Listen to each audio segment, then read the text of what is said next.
Aerobic respiration में बेटा हमें वही देखना है कि fate of pyruvic acid with respect to aerobic respiration. Partial oxidation हो गया था ग्लाइकोलिसिस में ग्लूकोज का, एंड एज अ रिजल्टेंट आपका पायरुविक एसिड का फॉर्मेशन हुआ, या you can say pyruvate ion का फॉर्मेशन हुआ, दो molecule, one glucose enters, formation of two molecule of pyruvic acid. अब इससे आपको मैक्सिमम एनर्जी का हार्वेस्टिंग करना है, क्यों? ऑल्दो कि यहाँ पे हार्वेस्टिंग आपकी जो भी होगी वो पूरा का पूरा एटीपी तक, आपको एटीएस तक, इलेक्ट्रॉन ट्रांसपोर्ट सिस्टम तक जाना पड़ेगा। तो डिफरेंट दोनों ही पाथ जो है अभी बचे हैं आपके, अदर आप उसको मैट्रिक्स वाला क्रेब साइकिल कह लो, या आप मेम्ब्रेन का ईटीएस बोलो। उस केस में आपका क्या फॉर्मेशन हो रहा है एज अ रिजल्टेंट, आपका वो प्रोसेस तो चल रहा है माइटोकॉन्ड्रिया। एक मिनट बेटा होल्ड।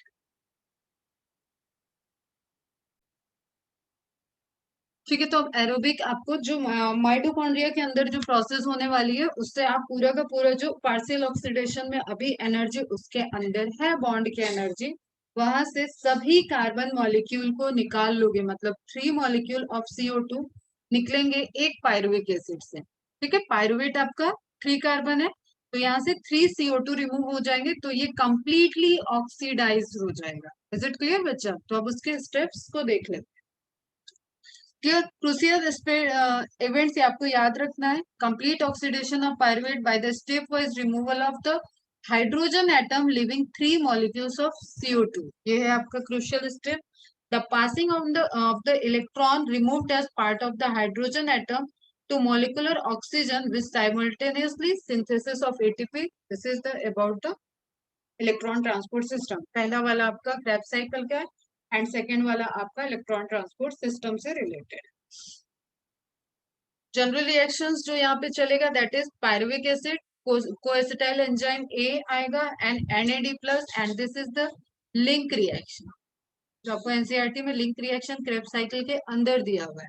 ये आपको ध्यान में रखना है, ये इंटरमेम्ब्रेनल स्पेस में, पेरी माइटोकॉन्ड्रियल स्पेस में ये रिएक्शन होता है, and that reaction is linking reaction between the glycolysis and Krebs cycle. That's why it is a gateway reaction, or you can say it is a link reaction. Clear?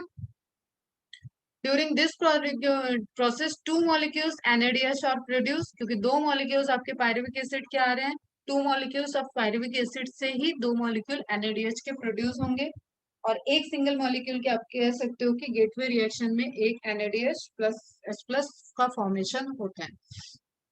Acetyl CoA then enters into cyclic pathway. अब इस reaction से जो आपका acetyl CoA बना था, this is the, क्योंकि अब cyclic pathway चलेगा क्रेब्स साइकिल, तो यहाँ से एक फॉरेन फॉरेन मटेरियल आना चाहिए जो साइकिल का पार्ट बने, वो ऑलरेडी उस साइकिल में नहीं होना चाहिए। वो सबस्ट्रेट कौन सा है? एसिटाइल कोए। इसको एक रिसीव करने वाला पार्ट होना चाहिए जो इस साइकिल का होना चाहिए। दैट्स वाई यहाँ से ये साइकिल स्टार्ट होती है, beginning of the cycle.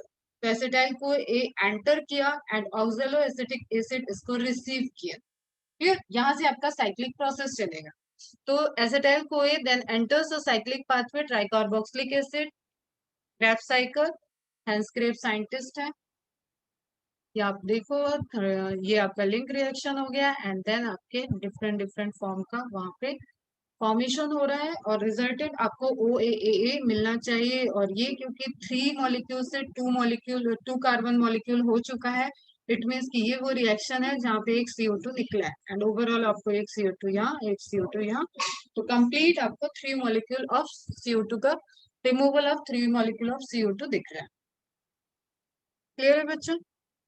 Link reaction की कुछ इंपॉर्टेंट नोट्स थी, इसको मैंने बताया था कि बना लेना। Removal of hydrogen is oxidation, carbon dioxide का रिमूवल हो रहा है, डिकार्बोक्सिलेशन रिएक्शन हो रहा है। दैट्स व्हाई हम इस कंप्लीट प्रोसेस को ऑक्सीडेटिव डिकार्बोक्सिलेशन कह सकते हैं। क्लियर? इसके कैरी करने वाले जो एंजाइम्स हैं वो पेरी माइटोकॉन्ड्रियल स्पेस में वो एंजाइम प्रेजेंट होंगे। दैट्स व्हाई इस रिएक्शन को चलने की जो जगह होती है वो इंटर मेम्ब्रेन, दोनों आउटर मेम्ब्रेन और इनर मेम्ब्रेन के बीच की जगह में होगा, बीच के प्लेस में। क्यों? स्क्रेप, नोबेल प्राइज याद रखना है इनका। along with the लिपमैन ने कोएंजाइम ए पर स्टडी की थी जो इसमें इन्वॉल्व हो रहा है, एंड हैंस क्रेब ने पूरे साइकिल को, क्रेब साइकिल को दिया था, सिट्रिक एसिड साइकिल को दिया था। और यहाँ पे जो फर्स्ट स्टेबल प्रोडक्ट फॉर्म होगा that is citric acid, that's why that cycle is citric acid cycle. अब इस सिट्रिक एसिड साइकिल में हम देख रहे हैं कि लिंक रिएक्शन के थ्रू एसिटाइल को ए ऐड हो रहा है, बट ये है ग्लाइकोलिसिस, ये वो पाथवे है जिससे ग्लाइकोलिसिस से इसमें एंटर हो रहा है। Other than fatty acid beta oxidation वगैरह से भी वो ट्रांसपोर्ट हो सकते हैं, अमाइनो एसिड के डीअमीनेशन वगैरह से भी एसिटाइल कोए का फॉर्मेशन हो सकता है, एंड एसिटाइल कोए इन दोनों के रिजल्टेंट भी बना होगा तो भी आगे वो क्रेब्स साइकिल का पार्ट हो सकता है। क्लियर? टीसीएस साइकिल, अब हम एक ही साइकिल से सब कुछ बता देते हैं फटाफट। ये अपनी फेवरेट वाली साइकिल को ले लेते हैं। क्लियर? आइसोसिट्रेट, थोड़ा सा इसको, दूसरा साइकिल है तो उसमें सिस एकोनिटेट वाला, ठीक है, ये वाली साइकिल देखते हैं। सिट्रिक एसिड साइकिल सिस एकोनिटेट बनता है, देन आइसोसिट्रेट ऑक्सैलोसक्सिनिक अल्फा कीटोग्लूट्रिक ऑक्सैलोसक्सिनिक बहुत अनस्टेबल है, सिक्स एकोनिटेट जो है वो भी बहुत अनस्टेबल है, देन अल्फा कीटोग्लूट्रिक एसिड, यहाँ से क्वेश्चन है 5 carbon molecule, then succinic, fumaric, malic and oxaloacetic acid. Clear? And this is the gateway reaction. तो इन सारे रिएक्शंस में हमको ध्यान में रखना है कि लोकेशन हमारा ये मैट्रिक्स में हो रहा है ये सारे reaction, and number of carbon. Clear? और unstable reaction, unstable intermediate product में आपको ध्यान में रखना है सिस एकोनिटेट जो सिट्रिक एसिड से बनेगा, एंड उस प्रोसेस में आपका वाटर मॉलिक्यूल रिलीज होगा, फिर वाटर मॉलिक्यूल एंटर करेगा, and finally citric acid, isocitric acid बनेगा। तो this is basically isomeric reaction. Clear? अब आ जाते हैं उस वाले, एक ये स्टेप है जो ये वाले रिएक्शन में नहीं दिया। तो सिट्रेट से फॉर्मेशन ऑफ आइसोसिट्रेट, ये साइकिल बड़ी अच्छी भी है क्योंकि यहाँ पे डिफरेंट डिफरेंट कलर को भी यूज किया हुआ है कि कौन कहाँ से ऐड हो रहा है, वो भी आपको इसमें इजिली दिखता है। क्लियर? तो आइसोसिट्रेट के फॉर्मेशन के टाइम आपका NAD प्लस अगेन कैरी करेगा और NADH का फॉर्मेशन होगा, और एक मॉलिक्यूल CO2 का भी निकलेगा यहाँ पे, एंड एक मॉलिक्यूल CO2 से निकलते ही ये 6 कार्बन से कंपाउंड हो जाएगा आपका 5 कार्बन। ये 6 कार्बन कैसे हुआ वो तो बताया ही नहीं मैम ने, है ना। 4 कार्बन ऑक्सैलोएसिटिक एसिड के एंड 2 कार्बन आपके एसिटाइल कोए के, वो एंटर करेंगे तो टोटल आपके 6 carbon. Then isocitric isomerization reaction, citric acid पहला एंजाइम है आपका, देखो सिट्रेट सिंथेस, दूसरा एंजाइम है आपका जो आइसोसिट्रिक को फॉर्मेशन कर रहा है that is aconitate, then isocitric से अल्फा कीटोग्लूट्रिक का फॉर्मेशन यहाँ पे दिखाया, चलो ठीक है, that is alpha keto glutarate dehydrogenase, H plus का डोनेट होना, ठीक है, डिहाइड्रोजनेशन रिएक्शन हो रहा है, and it is basically it is a complex क्योंकि यहाँ पे CO2 भी निकल रहा है तो डिकार्बोक्सिलेशन भी हो रहा है, तो ये एक बड़ा एंजाइमेटिक कॉम्प्लेक्स होता है। देन अल्फा कीटोग्लूट्रेट फिर से सक्साइनिल कोए, अगेन दिस इज 4 कार्बन, तो एक कार्बन कम हुआ तो CO2 निकलेगा, and again this is dehydrogenase, आप कह सकते हो यहाँ पे एक पूरा कॉम्प्लेक्स एंजाइम ये भी वर्क करेगा, ठीक है, बट क्योंकि इसमें सिंथेसिस यहाँ पे आपका क्या हो रहा है कि सक्साइनिल कोए का फॉर्मेशन है एंड देन आपका सक्सिनेट सिंथेसिस है, तो ये वाला एंजाइम, ये वाला एंजाइम होना चाहिए डिहाइड्रोजन।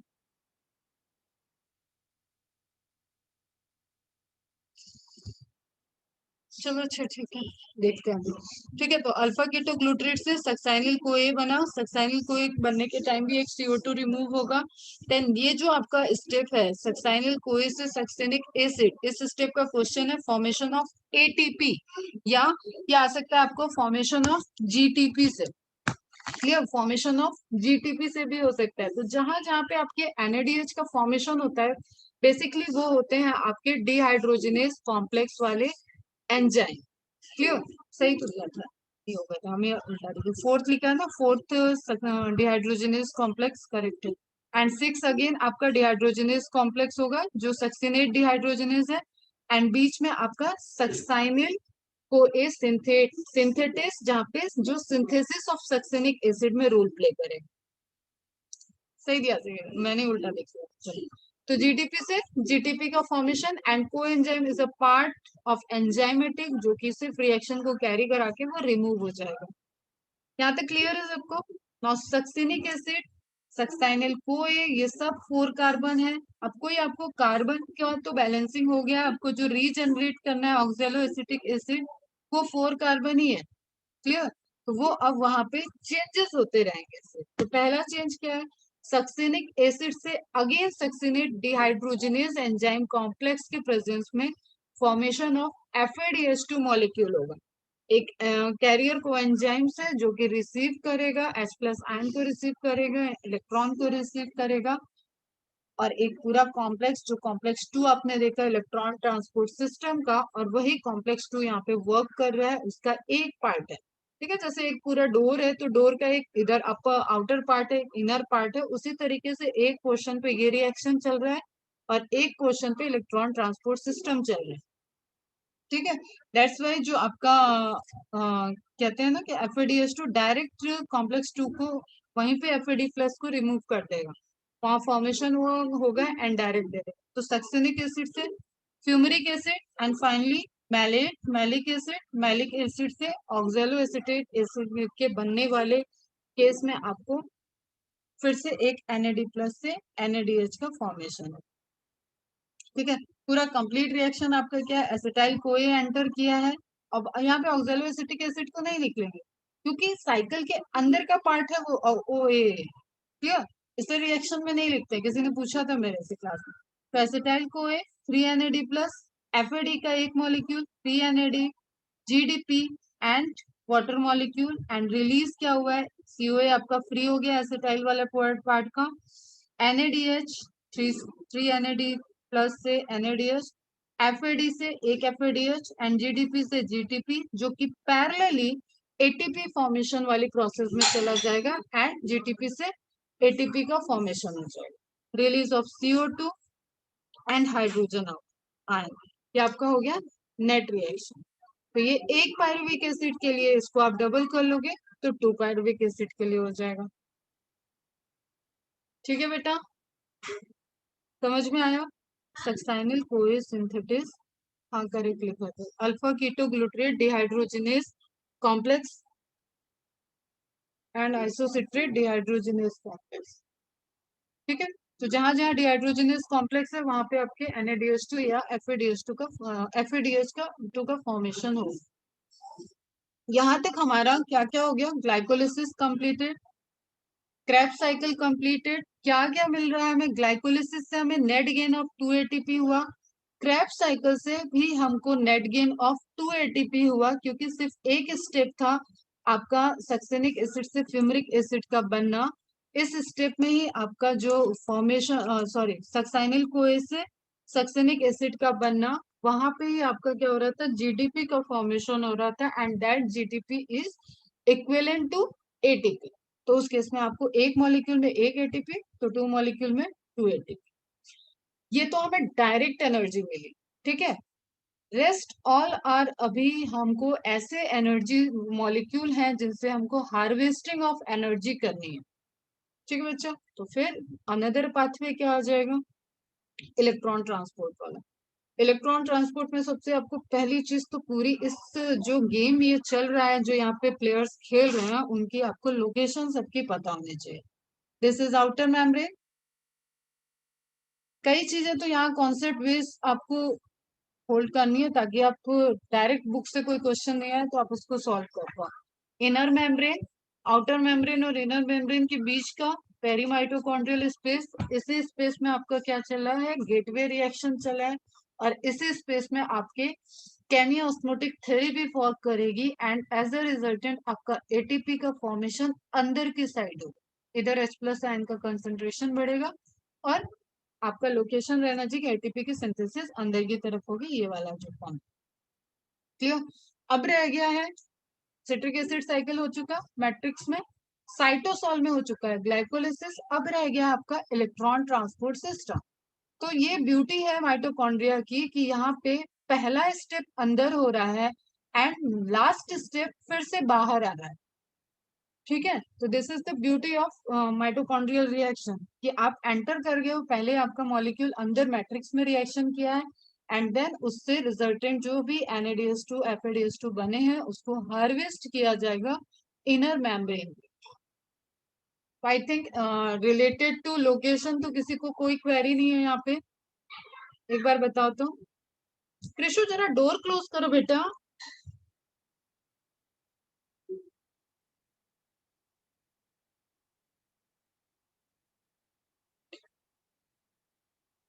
यहाँ तक बेटा किसी को कोई क्वेरी लोकेशन वगैरह से रिलेटेड?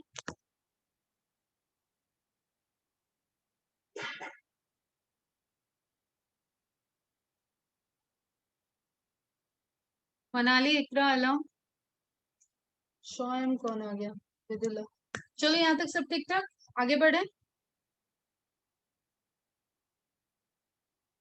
ठीक, अब हम जो बातें हम लोग करते हैं कि 3 ATP के इक्विवेलेंट है, इक्विवेलेंट टू 2 ATP है FADH2, वो क्यों? क्योंकि 3 हमें ऐसा energy gap, long energy gap मिल रहा है जिस एनर्जी गैप की एनर्जी को ही यूज करके हम मतलब वही एनर्जी आपकी H+ आयन के रूप फॉर्म में रिलीज हो रही है एंड उससे आपका कंसंट्रेशन H+ पंपिंग के थ्रू, ATP सिंथेज के थ्रू सारी चीजें जेनरेट होती हैं। क्लियर? एटीपी के फॉर्मेशन में तो ऐसा 3 गैप मिलेगा आपका जब NADH एंटर करेगा, क्योंकि वो फर्स्ट कॉम्प्लेक्स से एंटर करता है एंड FADH2 सेकंड कॉम्प्लेक्स से एंटर करता है, तो उसको सिर्फ 1 और 2 गैप मिलते हैं। तो एक ATP इससे जनरेट हो सकती है इतने गैप से, दूसरी ATP यहाँ से एंड फर्स्ट ATP यहाँ से जनरेट हो रही थी, उसके बाद FAD एंटर किया है, तो FADH2 is equivalent to 2 ATP, इसलिए हम बोलते हैं and NADH is equal to 3 ATP। Clear बच्चा? 1 2 3, कुछ भी इसमें रटना नहीं है, बस आपको बस जस्ट ओवर। अब हम फिर से इसके इमेजेस पे आ जाते हैं डायरेक्ट एकदम। क्लियर? आपको क्या क्या ध्यान रखना है बेटा? कॉम्प्लेक्स के नेम, कॉम्प्लेक्स का सीक्वेंस, ठीक है, ये एनसीईआरटी का सुंदर सुंदर लाल पीला नीला हरा इमेज है, तो यहाँ पे मैंने मार्क कराया था कॉम्प्लेक्स का नेम, कॉम्प्लेक्स का नेम, कॉम्प्लेक्स का सीक्वेंस। क्लियर? और कौन किसको इलेक्ट्रॉन दे रहा है, कैसे दे रहा है, उसके लिए ये थोड़ा कॉम्प्लेक्स सा प्रोसेस दिखता है, तो हमने सिंपल सा बोला था ये वाला आपको ध्यान रखना।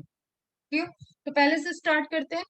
NADH अपना प्रोटॉन इलेक्ट्रॉन देगा FeS कॉम्प्लेक्स, जो ये इसमें NADH भी है, ठीक है, that's why this complex name is NADH dehydrogenase, ये कॉम्प्लेक्स का नेम है। तो NADH प्लस H+ ने यहाँ पे प्रोटॉन्स को डोनेट किया एंड यहाँ से प्रोटॉन FMN ने रिसीव किया, FMN से FeS में। तो अभी हम चलो यहाँ पे आ जाते हैं, FeS कॉम्प्लेक्स है FMN, FMN रिसीव करते ही इलेक्ट्रॉन को रिसीव किया, क्या हो जाएगा, क्या होगा, रिड्यूस हो जाएगा। ठीक है, इलेक्ट्रॉन प्रोटॉन लिया, रिड्यूस हो गया एंड देन आगे उसको क्विनोन को ट्रांसपोर्ट करेगा, क्विनोन अपना ट्रांसपोर्ट, क्विनोन ने रिसीव किया, हाइड्रोक्सी क्विनोन हो गया वो, देन अगेन वो साइटोक्रोम बी को देगा, जो ले रहा है वो रिड्यूस हो रहा है, जो दे रहा है वो ऑक्सीडाइज्ड हो रहा है, तो हर जगह पे यही चीज आपको दिखेगी बार बार चलते हुए। साइटोक्रोम C1 ने लिया तो वो रिड्यूस हो गया, देन अगेन दिया तो ऑक्सीडाइज हो गया, साइटोक्रोम C ने लिया वो रिड्यूस्ड हो गया यहाँ पे एंड देन अगेन दे दिया साइटोक्रोम CA को, देन A3 को, तो वो रिड्यूस हो ऑक्सीडाइज हो गया। क्लियर? एंड साइटोक्रोम CA तुम्हारा क्या हो गया, रिड्यूस हो। तो ये रिड्यूस ऑक्सीडाइज इसमें किसी को कोई आई थिंक कंफ्यूजन नहीं होगा। एंड फाइनली आपको ये ध्यान में रखना है, जो ये लास्ट वाला कॉम्प्लेक्स 4 है, यहीं पे कॉपर जो रहता है क्यूप्रिक से क्यूप्रस में कन्वर्ट होता है इलेक्ट्रॉन को लेके, वहीं से इलेक्ट्रॉन लेने के लिए आता है ऑक्सीजन एंड देन फाइनली आपका जो वाटर स्प्लिटिंग वाली प्रोसेस हुई थी उसका रिवर्स होता है। तो पहले OH- बनेगा, देन वो फिर से जो वहां पे आपका H+ आयन प्रेजेंट है उस H+ से बाइंड करेगा एंड वाटर मॉलिक्यूल को बनाएगा। तो this is metabolic water molecule, metabolically cell के अंदर माइटोकॉन्ड्रिया में फॉर्म हुआ है। क्लियर है बच्चा? और इसमें कॉम्प्लेक्स 2 ध्यान में रखना है, जो अभी क्रेब्स साइकिल का सक्सेनिक एसिड से फ्लूमेरिक एसिड का फॉर्मेशन था वही है। यहाँ पे उसका एक पार्ट आपका वर्क कर रहा है इलेक्ट्रॉन ट्रांसपोर्ट सिस्टम में। दैट्स वाई FADH2 डायरेक्ट अपना इलेक्ट्रॉन सेकेंड कॉम्प्लेक्स को दे देता है। क्लियर? अब यहाँ से देख लेते हैं। एक चीज जो मैंने ध्यान में रखने को बोली है कि इस कॉम्प्लेक्स को जो कैपेसिटी है एक बार में 4 हाइड्रोजन आयंस को ट्रांसपोर्ट कराने की from matrix to inter membrane space. Complex third के पास कैपेसिटी है 4 हाइड्रोजन की, कॉम्प्लेक्स 4 के पास कैपेसिटी है 2 हाइड्रोजन की from matrix to inter mitochondrial space में ट्रांसपोर्ट कराने की। एंड इस वजह से आपके रिजल्टेंट वहां पे concentration of H plus ion increase होता है। और ये जो पूरा आपका ऑक्सीडेशन रिडक्शन फर्स्ट कॉम्प्लेक्स से भी थर्ड को जाता है, साइटोक्रोम बी लेगा, UQH देगा साइटोक्रोम बी को, एंड सेकेंड कॉम्प्लेक्स से भी FADH जो दिया है उससे भी रिसीव करेगा यूबिक्विनोन। यहाँ पे देखो ये वाला थोड़ा बड़ा, ठीक है, यूबिक्विनोन। यूबिक्विनोन मतलब तुम्हारे यहाँ से इसने रिसीव किया तो 2 और फर्स्ट दोनों से इलेक्ट्रॉन कहाँ जाता है कॉम्प्लेक्स नंबर 3 में। एंड देन कॉम्प्लेक्स नंबर 3 से एक मोबाइल कैरियर मॉलिक्यूल है that is cytochrome C. Cytochrome C उसको मोबिलिटी के थ्रू ट्रांसपोर्ट करके ले जाएगा कॉम्प्लेक्स 4 के पास। तो ये सीक्वेंस पूछता है, साइटोक्रोम सी के बारे में पूछता है। साइटोक्रोम सी ट्रांसपोर्ट करेगा कॉपर ए को, एंड देन आपका cytochrome A, cytochrome 3, copper 1, copper 2। तो लास्ट वाला जो रहता है वो कॉपर जब आपका रिसीव कर लेता है वहीं पे आपका ऑक्सीजन मॉलिक्यूल आएगा और उस ऑक्सीजन मॉलिक्यूल में H प्लस और इलेक्ट्रॉन को रिसीव करके OH माइनस का formation, then OH minus plus H plus, and as a resultant आपका वाटर मॉलिक्यूल का फॉर्मेशन हो जाएगा कॉम्प्लेक्स 4 के टर्मिनल एंड पे। दैट्स वाई यहाँ तक हम बोलते हैं कि ATS system is over. But ये जो accumulation of H plus ion हुआ आपका इंटर मेम्ब्रेन स्पेस में, उसकी वजह से यहाँ पे एक पोटेंशियल जनरेट हो जाएगा। इमेज में देखो एकदम यहाँ पे लास्ट में, ठीक है, ये वाले इमेज में देखो इलेक्ट्रोकेमिकल ग्रेडियंट जनरेट हो गया। There is more positive, it is more negative. इसकी वजह से आपका अगेन अब वही ATP synthase molecule, embedded part F0, head वाला पार्ट F1, F0 रोटेट कराएगा, H प्लस आयन यहाँ से रोटेट करेगा, F1 के साइड आएगा और F1 के टर्मिनल एंड पे वहां पे ATP सिंथेस है इस कॉम्प्लेक्स का एक एंजाइम। क्लियर? ATP सिंथेस से ADP plus inorganic phosphate bind करेंगे in presence of ATP synthase, और जो यहाँ से H प्लस आयन रिमूव किया था और ये इलेक्ट्रोकेमिकल ग्रेडियंट ब्रेक डाउन हुआ, इससे जो एनर्जी रिलीज होगी, release of energy high amount that trapped in ATP। ठीक है, फॉस्फेट इनऑर्गेनिक फॉस्फेट को ADP से ज्वाइन करने में वही एनर्जी यूज की जाएगी एंड एज अ रिजल्टेंट आपका ATP का फॉर्मेशन हो जाता है। This is actually complex 5। Clear? ATP synthase is the complex 5। यहाँ से किसी को कोई क्वेश्चन बेटा?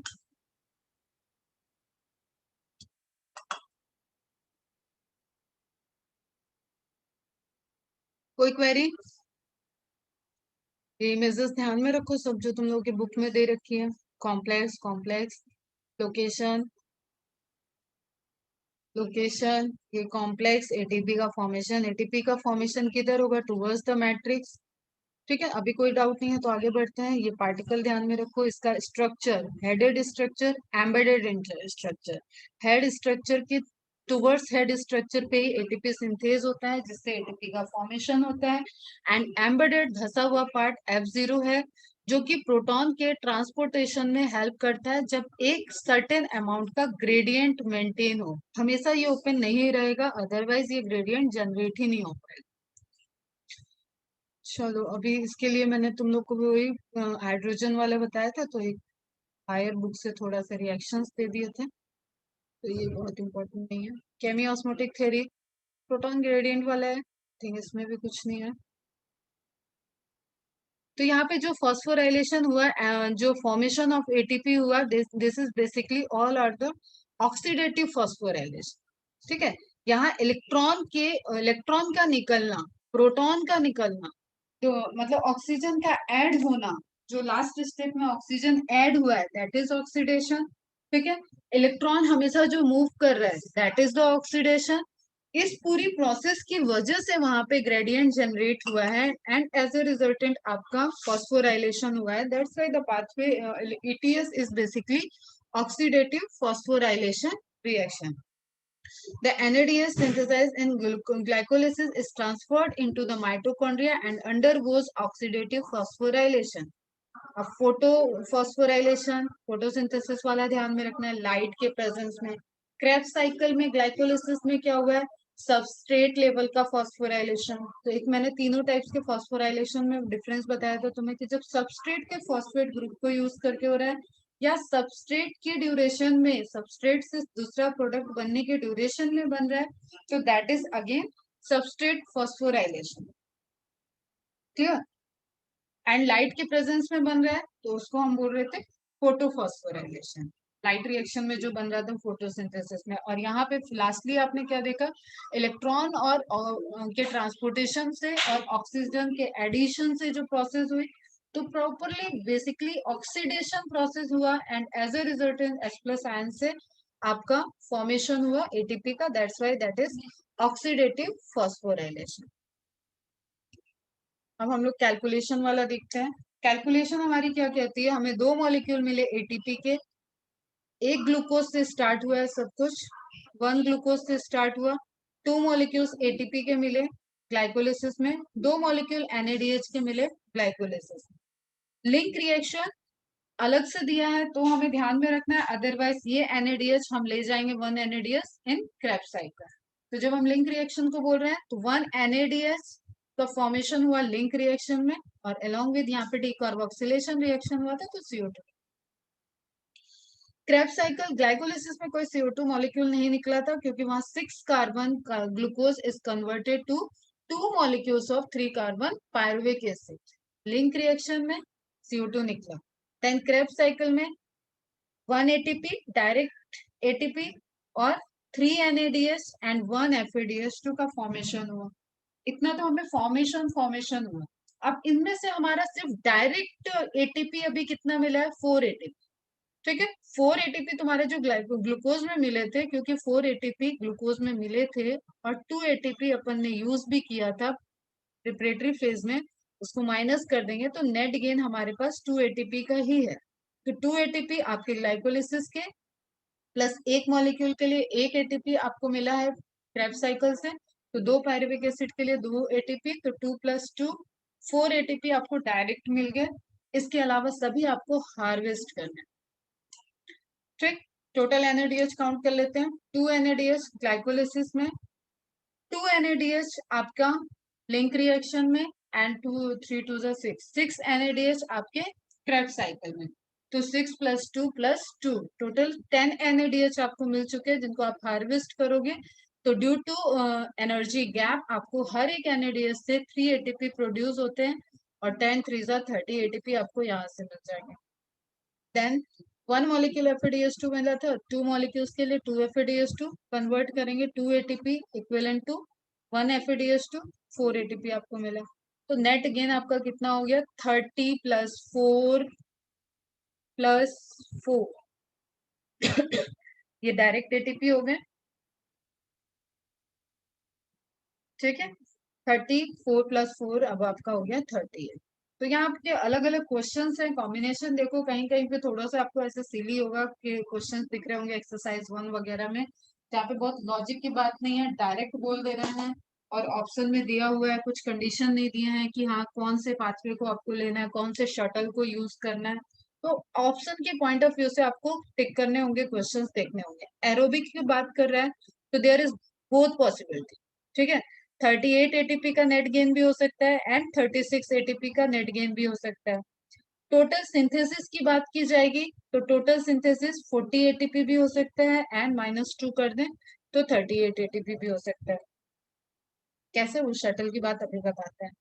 क्लियर बच्चों, टोटल सिंथेसिस की बात कर रहा है तो 40 एटीपी हमें नॉर्मल याद रखना है जब तक शटल को मेंशन नहीं किया गया, और 40 एटीपी ऑप्शन में नहीं दिख रहा है, 38 दिख रहा है तो खुद से समझ लेना है कि बनाने वाले ने बस बना दिया है, वो सिंथेसिस की नहीं बात कर रहा है, वो नेट गेन की बात कर रहा है। तो बहुत क्लियर आपको नहीं मिलेगा तो भी आपको ध्यान में रखना। अब ये एक नोट्स मैंने दिया नहीं था उस टाइम, बस वर्बली बताया था, उसको ध्यान में रखो।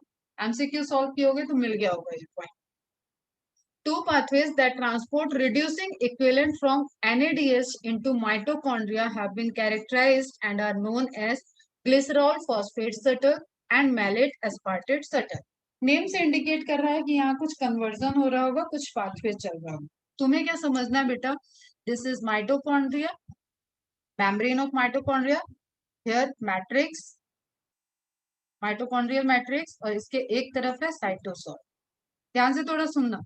यहाँ चल रही है ग्लाइकोलिसिस, यहाँ चल रही है आपकी लिंक रिएक्शन, यहाँ चल रही है आपकी TCA, citric acid cycle. Clear? अब यहाँ से जो NADH2, this membrane is impermeable, पहली ये कंडीशन ध्यान में रखो कि this membrane is impermeable for the NADH plus S plus, या NADH के लिए सिर्फ ये इम्परमिएबल है। तो डायरेक्ट जो आपकी ग्लाइकोलिसिस में NADH डॉट H बनी है, वो ऐसे एज इट इज ट्रांसपोर्ट करके इलेक्ट्रॉन ट्रांसपोर्ट सिस्टम यहाँ पे चल रहा है। ठीक है, ये पोजीशन हो गई आपकी ETS की। तो यहाँ तक पहुंचाना है तभी तो वो हार्वेस्ट होगा। ठीक, तो यहाँ पे दो छोटे छोटे पाथवे चल रहे हैं और वो पाथवे कनेक्शन बनाएंगे साइटोसोल और माइटोकॉन्ड्रिया में। तो एक पाथवे मतलब वो जो चैनल वाला है उस पे एक मेजर ये कॉम्प्लेक्स है और दोनों साइड में यहाँ पे कुछ रिएक्शन हो रहा है, यहाँ कन्वर्जन होगा साइटोसोल में उसका। ठीक है, एंड देन यहाँ से इसको यहाँ ट्रांसपोर्ट करना है तो इधर भी एक पाथवे चल रहा होगा। तो एक हो जाता है इसमें ग्लिसरॉल फॉस्फेट शटल एंड एक हो जाता है आपका मैलेट एस्पार्टेट शटल। जो अभी तक आपने 38 ATP वाला पढ़ा है, this is basically malate aspartate shuttle. Clear है? जो आपका कैसे होगा, अब यही जो ट्रांसफर में एक रिएक्शन इधर चल रही है, एक रिएक्शन इधर चल रही है, फर्स्ट और सेकंड में यहाँ पे NADH जो फॉर्म हुआ है उसको इधर इस रिएक्शन से जो फ्री हो रहा हो वो मॉलिक्यूल NAD प्लस हो। तो NADH से H को रिसीव करने के लिए मेम्ब्रेन पे NAD प्लस प्रेजेंट रहता है। एंड दूसरा जो आपका है ग्लिसरॉल फॉस्फेट शटल में तो ये रहेगा आपका, एंड मैलेट एस्पार्टेट शटल में ये रहेगा आपका, एंड ग्लिसरॉल फॉस्फेट शटल में इस NAD प्लस की जगह रहेगा FAD प्लस। तो NADH से H जो रिलीज हो रहा है उसको रिसीव करने के लिए FAD प्लस आ गया, तो रिजल्टेंट आपका FADH2 बन जाता है। और दो मॉलिक्यूल उधर से आने के चांसेस हैं और इधर दो मॉलिक्यूल के बनने के चांसेस हैं, और हर मॉलिक्यूल में आपको पता है -1 ATP हो रहा है क्योंकि FADH2 से 2 बन रहा था, NADH2 से 3 ATP बन रही है, तो लॉस ऑफ 1 ATP है। तो 2 मॉलिक्यूल है तो लॉस ऑफ 2 ATP हो गया, एंड लॉस ऑफ 2 ATP हुआ तो नेट गेन ऑफ ATP कितना होगा? 38 -2 36। Is it clear? अब यहाँ थ्योरी में लिखा है, ये समझो। Inside the malate aspartate shuttle regenerates NADH inside the mitochondrial matrix. It is capable of maximizing the number of ATPs producing in the glycolysis. जो आप 38 that is the maximum number of ATP इतने produce हो सकते हैं जब आप substrate glucose use कर रहे हो, ultimately resulting in a net gain of 38 ATP molecules per molecule of glucose metabolized. Compare this to the glycerol 3-phosphate shuttle. They are reducing power जो है जो वो FAD प्लस आएगा और FAD प्लस रिसीव करेगा और FADH2 में convert हो जाएगा and it donates quinone pool में। क्विनोन पूल वो जो क्विनोन वाला साइकिल है ना उसको क्यू साइकिल भी बोलते हैं।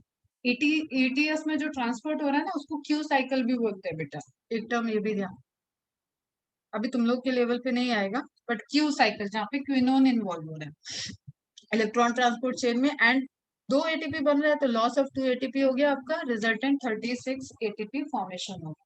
इसका एग्जाम्पल आपको ध्यान में रखना है, mainly neurons and hepatocyte, liver cell.